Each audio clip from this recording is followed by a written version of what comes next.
उत्तर बंगाल में अनाचार व भुखमरी से 4 श्रमिक की मौत। लंबे समय के बाद उत्तर बंगाल के अलीपुरद्वार जिले में अनाचार व भुखमरी से 4 श्रमिकों की मौत की एक और शिकायत सामने आई है। कथित तौर पर मधु चाय बागान के श्रमिक धानी उरांव की भुखमरी से मौत हो गई।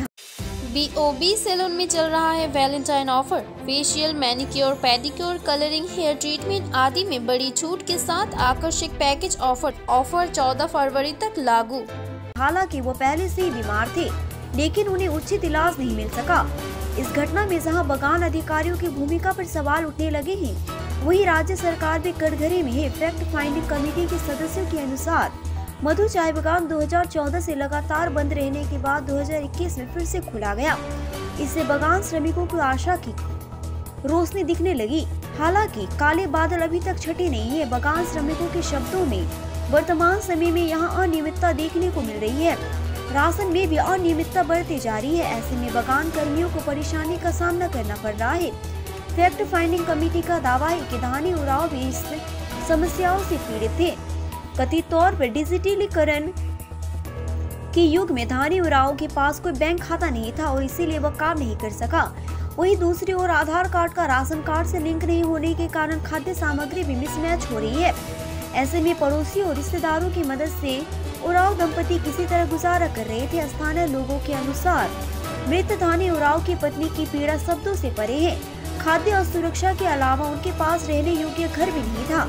उधर धानी उरांव की मौत के बाद जिला स्वास्थ्य विभाग की हीला हवाली के कारण उनकी पत्नी आशा रानी उरांव को अस्पताल में भर्ती कराया गया है। हालांकि सवाल यह है कि प्रशासनिक निगरानी कहां थी।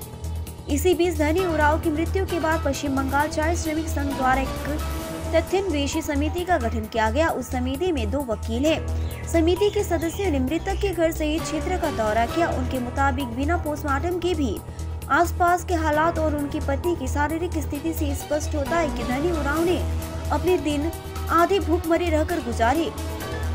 पूर्वायन चक्रवर्ती का दावा है कि भूख उनकी मौत का एक कारण है। दूसरी ओर स्थानीय चाय श्रमिकों सहित तथ्यान्वेषी समिति द्वारा ये स्पष्ट किया गया कि मृतक धानी बीमार थी। चाय बागान के मालिक से फोन पर संपर्क करने का प्रयास किया गया, लेकिन संभव नहीं हो सका। আমরা দেখা করতে পারিনি। আমরা যখন যাই ডিএম ব্যস্ত ছিলেন, মানে আমরা প্রায় 1.5 ঘন্টা আমরা অপেক্ষা করি এবং আমি আমার কলিগ দীপ্তাংশু কর এবং আমার সঙ্গে বিনয় আমরা 3 জন গেছিলাম আমাদের 5 মেম্বার্স টিমের মধ্যে। তো প্রায় 1-1.5 ঘন্টা আমরা অপেক্ষা করি ডিএম এর চেম্বারের বাইরে এবং কিন্তু তা সত্ত্বেও ডিএম আমাদের সঙ্গে মানে দেখা করার সময় কিছু করে উঠতে পারেননি। এবং তারপরে প্রায় বোধহয় 6:30 নাগাদ আমাদেরকে বলা হয়, 6:30 নাগাদ যে ডিএম এখন ভিসিতে বসেছেন। উনি বললেন আমাদেরকে এডিএম এলারের সঙ্গে নাকি দেখা করতে। এডিএম এলার বোধহয় নিপ্রেন্দ্র সিং, আমি হয়তো নামটা ভুল করতে পারি না, তো ওনার সঙ্গে কথা হয়। উনি বলেন যে কি বলে আপনার ওনার সঙ্গে কথা হয় ডিটেলে এবং উনি বলেন যে উনি আমাদের যে ফ্যাক্ট ফাইন্ডিংটা আছে সেটা করে দেখবেন এবং যতটা সম্ভব যা করার সেটা করবেন। তারপরে যেটা ডেভেলপমেন্ট হয়েছে সেটা হচ্ছে কালকে সন্ধ্যাবেলা রাত্রিবেলার দিকে বিএমওএইচ এর গাড়ি, মানে বিএমওএইচ থেকে পাঠানো গাড়ি গিয়ে ওনার যিনি স্ত্রী আশা রানী ওরাও তাকে হসপিটালে নিয়ে যাওয়া হয়েছে, অ্যাডমিট করা হয়েছে। তাকে অ্যাডমিট করা হয়েছে। তখন আমরা ভিডিওর সঙ্গে দেখা করতে একটা জিনিস বলতে ভুলে গেছিলাম, তখন ভিডিও ছিলেন না এবং আমাদের দেখা হয় জয়েন্ট ভিডিওর সঙ্গে।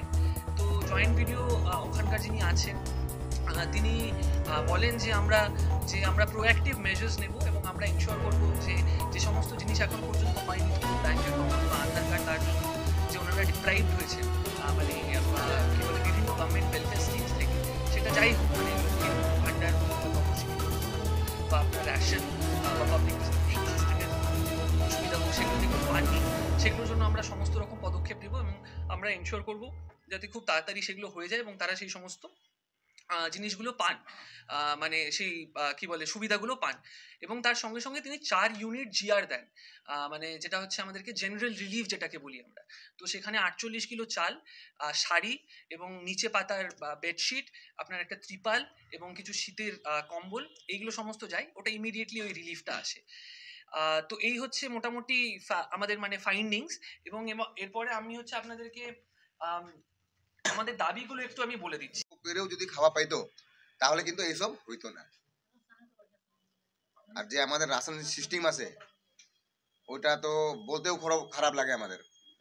এই মাসের রাশন যে আছে ওইটা আপনার সামনে মাসে, না হলে ওই মাসে চলে যায়। এখন যদি আটা দেয় কিছু, তাহলে এই মাসের এই চালটা সামনে মাসে দিবে। তা ফলে কি হয়, এই যে পাড়া বিশেষ লোক যারা দিত ওকে খাওয়া, এখন ওরাও ভয়, এখন যদি আমরা ওকে দিয়ে দিই তাহলে কাল পরশু যদি রাশন না পাই আমরা, তাহলে আমি পরিবার কি খাওয়াবো। এই চিন্তা করে ওরাও একটু বাঁচায় রাখতো, যে না ভাই একটু বাঁচাই, না হলে ওকে সব দিয়ে দিলে আমরা কি খাবো পরে। মানে রাশনের কোনো শিওর ডেট নাই। যদি শিওর ডেট হইতো তাহলে কি হয়, একটা হয় ঠিক আছে ভাই সামনে মাসে এই তারিখে আমি পেয়ে যাবো, এই যে নাও বলে দিয়ে দিত। আগে এরকম দিত, কিন্তু যখন রাসায়নিক সিস্টেম ভালো ছিল আমাদের, ডেট টু ডেট, তখন দিত। পরে যে রাসায়নিক সিস্টেম উল্টা উল্টা হয়ে গেছে, সবাই সেজন্য নিজের জন্য রাখলো।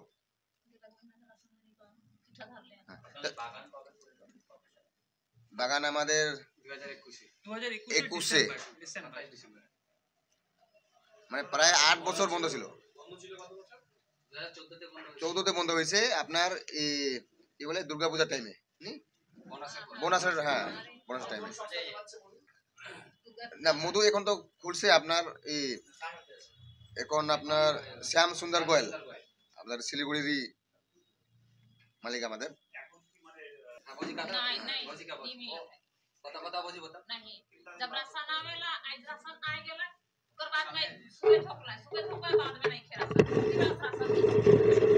বলে দিচ্ছি, উনি বলছেন